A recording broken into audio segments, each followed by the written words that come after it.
Bonjour à tous, bienvenue dans cette nouvelle vidéo. Aujourd'hui, nous sommes avec petite Lilou. Elle est trop mignonne. Oh, t'es trop belle. Tu sais que t'es belle. Aujourd'hui, nous allons parler du trouble de l'attention avec hyperactivité, mais nous allons parler de ce trouble combiné avec le fait d'être au potentiel. Quand on est au potentiel, on pense déjà beaucoup, on a beaucoup d'idées créatives, on a une grande curiosité et ça va colorer notre personnalité. Le TDAH, c'est un trouble, un fonctionnement neurologique. Certains vont dire un dysfonctionnement puisque c'est vrai qu'on va observer dans l'enfance, avant 12 ans, des signes du TDAH, plus exactement des symptômes. Les symptômes observés chez moi, par exemple, c'était le fait de perdre le fil d'une conversation. C'était le fait de partir dans mes pensées plus que la moyenne des gens, d'être constamment dans la lune. Sur mes bulletins scolaires, continuellement, les professeurs notaient « Catherine n'écoute pas, Catherine est dans la lune, Catherine regarde par la fenêtre, Catherine n'est pas présente et ne participe pas au cours ».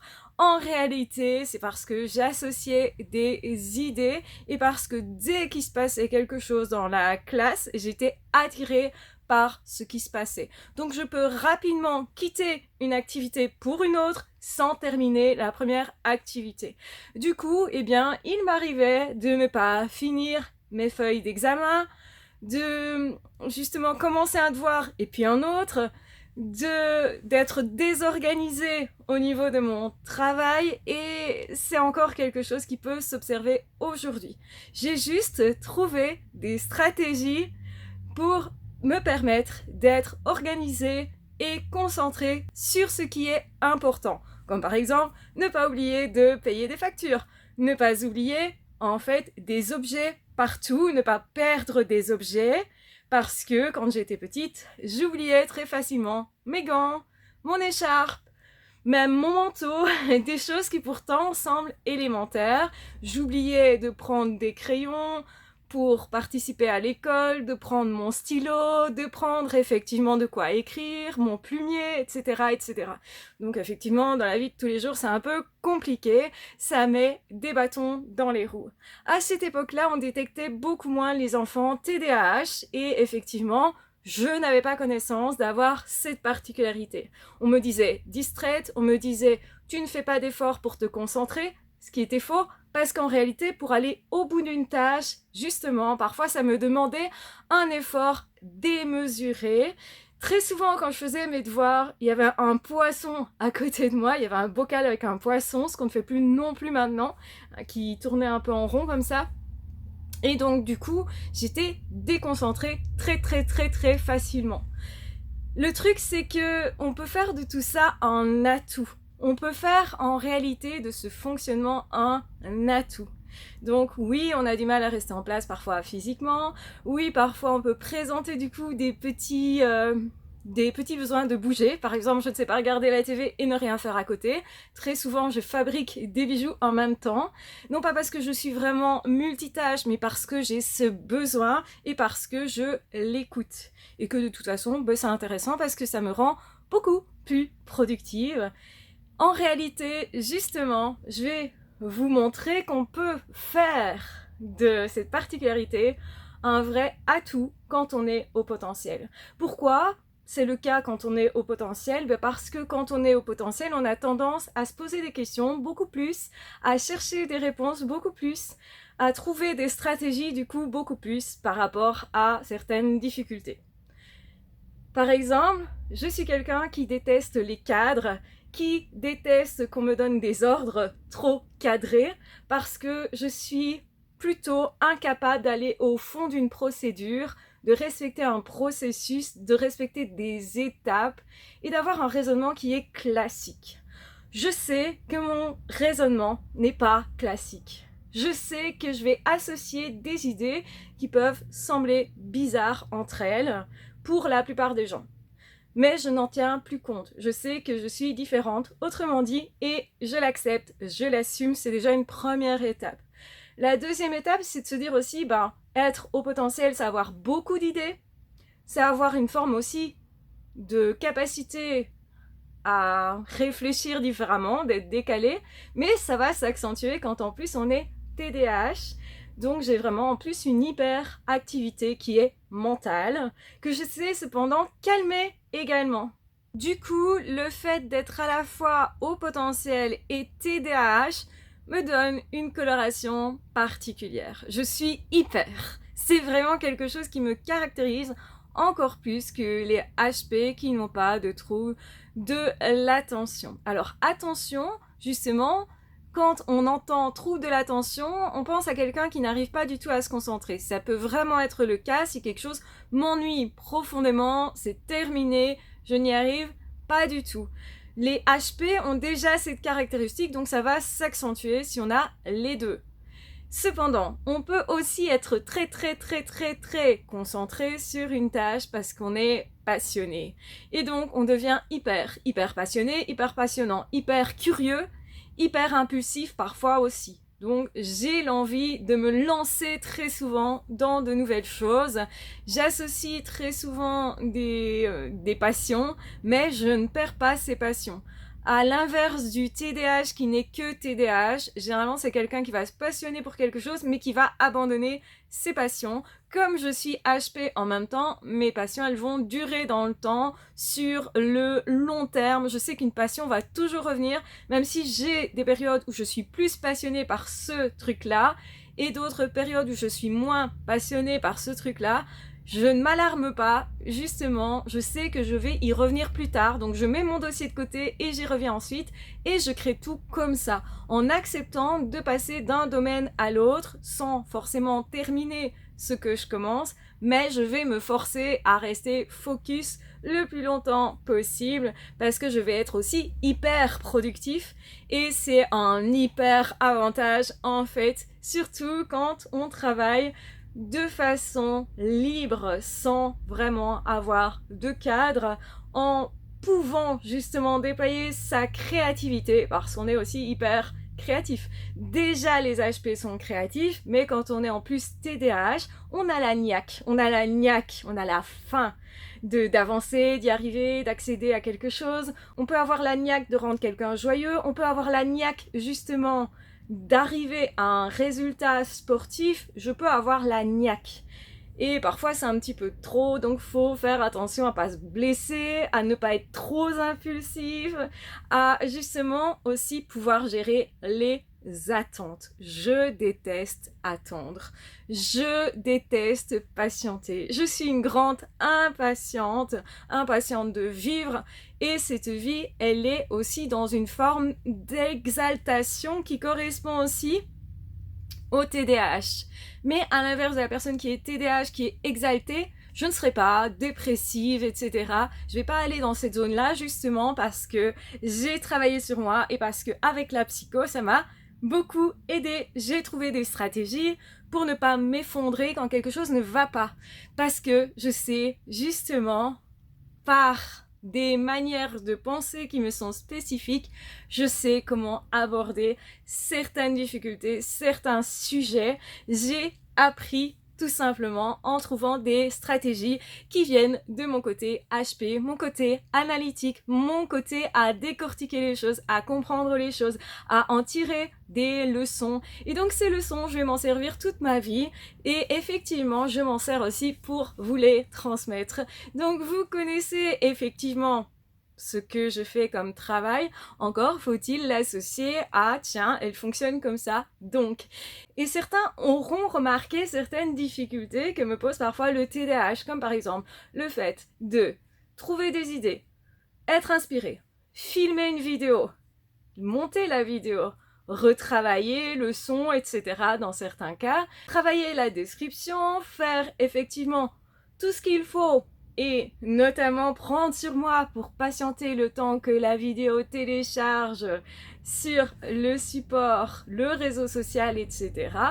Et seulement après clôturer avec le titre Et là, je vais, par exemple, perdre mon attention et faire une faute d'orthographe qui est un monstre. Et dès que je vais me relire, je vais la voir parce qu'elle est évidente pour moi. Donc, je fais des petites choses, des petites imperfections. Et certaines personnes vont me dire « Ah, c'est mal orthographié, il manque un S » ou « Ça s'écrit pas comme ça, etc. » Pourquoi ? Parce qu'à ce moment-là, la tâche, je veux la terminer absolument. Je vais m'y forcer parce que je sais que j'ai tendance à laisser de côté des tâches que je ne termine pas. Et du coup, je suis tellement emballée par le fait de recommencer autre chose, par le fait que j'ai dû attendre quelque chose. Durant l'attente, généralement, j'ai d'autres nouvelles idées et donc j'embarque sur un autre navire, autrement dit, une autre idée, une autre créativité, un autre truc qui m'excite. Et c'est parfois le problème parce que du coup, je ne suis plus concentrée sur le fait de finir ma première tâche. Donc voilà pourquoi, à certains moments, et ça me permet de répondre à un commentaire qui disait « Mais je comprends pas, t'es tellement intelligente, tu fais vraiment des analyses très fines, c'est super intéressant, on voit ce côté HP. Pourquoi est-ce qu'à certains moments, on voit un monstre en orthographe ?» Eh bien, ça s'explique notamment comme ça. J'ai eu un mal de chien à acquérir certaines compétences scolaires, l'orthographe en fait partie. Je ne m'estime pas être dysorthographique, mais je sais qu'il s'agit plutôt d'une perte d'attention, on va dire ça plutôt comme ça, à ce moment-là, parce que la tâche pour moi est finie dans ma tête, mais elle n'est pas finie sur le papier, elle n'est pas finie dans le monde réel, et comme je me force, je perds ma patience, ma concentration, et je suis en fait concentrée sur autre chose. Donc c'est pas le fait de ne pas savoir se concentrer que d'avoir un trouble de TDAH, c'est plutôt le fait d'être concentré très fortement sur autre chose. Et du coup, je suis pas vraiment une multitâche. Je pense que c'est une idée qui est fausse, que certaines personnes peuvent vraiment faire plusieurs choses en même temps. Pour moi, pour être efficace, il faut se concentrer sur une seule chose et surtout me concentrer sur le fait de me ramener continuellement à cette tâche-là, ce qui explique que j'ai trouvé des stratégies, notamment de mettre des post-it qui me rappellent de terminer telle tâche, de ne pas abandonner telle chose, de repenser à tel ou tel travail qui est en cours, parce que chez moi, il y a beaucoup de choses en cours en même temps. Et ça me caractérise, mais ça me donne des idées hyper créatives, ça me rend hyper curieuse, hyper vivante, hyper motivée tout le temps pour plein de choses, hyper aussi curieuse des gens, hyper curieuse de la vie.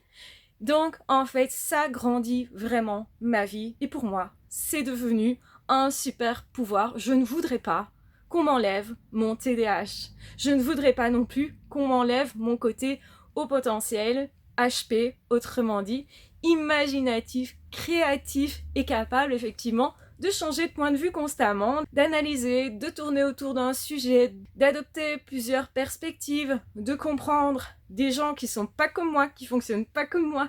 Et en fait, tout ça, ça m'a donné vraiment, vraiment une force, une façon d'aimer la vie qui est particulière et que je pense que vous appréciez parce que finalement, je ne serais pas comme ça. Et cette chaîne n'existerait certainement même pas. Donc, voilà un petit peu comment moi j'ai apprivoisé ces particularités-là. Pourquoi je vous parle de ça ? Évidemment pour que vous aussi vous puissiez vous apprivoiser, vous accepter, vous aimer. C'est très important d'avoir aussi des émotions qui sont positives, des pensées qui restent positives, qui restent porteuses, qui nous encouragent nous-mêmes. Et oui, parce que effectivement, j'ai remarqué aussi que souvent, quand on est TDAH, on a tendance à penser de soi qu'on n'est pas aussi bon que les autres. C'est ce que je pensais quand j'étais petite. Je pensais que j'étais pas intelligente, pas efficace. Et dans bien des cas, je ne l'étais pas. Ça se voyait. J'avais parfois l'air ridicule. Mais en même temps, j'avais une impulsivité qui faisait que je n'avais pas peur de certaines personnes, pas peur de certaines choses non plus. Alors que les autres, ils étaient plus en mode je n'ose pas essayer ceci ou ça. Moi, je suis une aventurière et ça me donne aussi une particularité qui peut être intéressante. Ça veut pas dire que j'ai peur de rien, bien sûr, ça veut dire que à certains moments, j'ai effectivement plus envie que peur et que ça me booste franchement. Donc voilà, prenez dans votre vie tout ce qui peut vous booster, vous rendre vivant, vous donner des avantages dans votre travail, dans vos relations, dans eh bien aussi votre personnalité, parce que quelque part ça va colorer la manière dont vous allez vous construire et c'est vous qui allez créer votre personnalité. Je le répète, le trouble du TDAH est à la base un trouble, ça se voit déjà dans l'enfance, c'est quelque chose qui restera toute votre vie, donc autant l'apprivoiser, en faire un ami, autrement dit. Et aussi, surtout, ce qui est important, c'est de se comprendre pour pouvoir faire un avantage de ça. Parce que oui, ça me rend plus intense à certains moments et parfois aussi plus fatiguée à d'autres moments si je gère mal mon énergie. Là aussi, j'ai trouvé des stratégies pour me reposer, pour comprendre que c'était important et pour m'octroyer du temps de relâchement, de paix, de calme. Parce que oui, je parle très vite parfois et ça aussi, c'est une caractéristique du TDAH. Même si quand on est au potentiel, les pensées s'enfilent très vite et on a tendance à les associer très vite. Ça ne veut pas dire qu'on peut traiter toutes les informations du monde, ça c'est faux comme idée, mais par contre, on va justement traiter des infos, puis les associer à ce qu'on a déjà dans notre cerveau, et ça peut être conséquent du coup. On peut se sentir très vite dépassé, ou se dire, eh bien je vais observer ce qui se passe pour en tirer non seulement des leçons, mais aussi pour en faire une créativité artistique, musicale. En littérature, ça peut être intéressant. En peinture, ça peut être intéressant. Quand on est professionnel et qu'on est indépendant, ça peut être intéressant. Prenez tout ce que vous pouvez prendre de votre fonctionnement parce que c'est un vrai cadeau. Voilà, je vous embrasse bien fort, je vous aime très fort, soyez heureux et mettez-moi un petit mot si vous avez suivi toute cette vidéo et dites-moi comment pensez-vous que vous allez être plus heureux aujourd'hui du fait d'avoir écouté cette vidéo. Qu'est-ce que vous allez faire pour vous dans votre vie? C'est ça qui, pour moi, est important. Donc dites-moi ça en commentaire là en dessous. N'hésitez pas, si vous n'êtes pas abonné, à vous abonner. N'hésitez pas à rebondir, à me poser des questions. Peut-être qu'il y a des choses que vous voudriez savoir. Et dans ce cas-là, je pourrais peut-être vous renseigner, vous donner des trucs, des astuces qui pourraient vous aider. En tout cas, c'est ce que j'espère. Prenez bien soin de vous et on se retrouvera très vite dans d'autres audios ou dans d'autres vidéos. Ah, ciao, bye bye!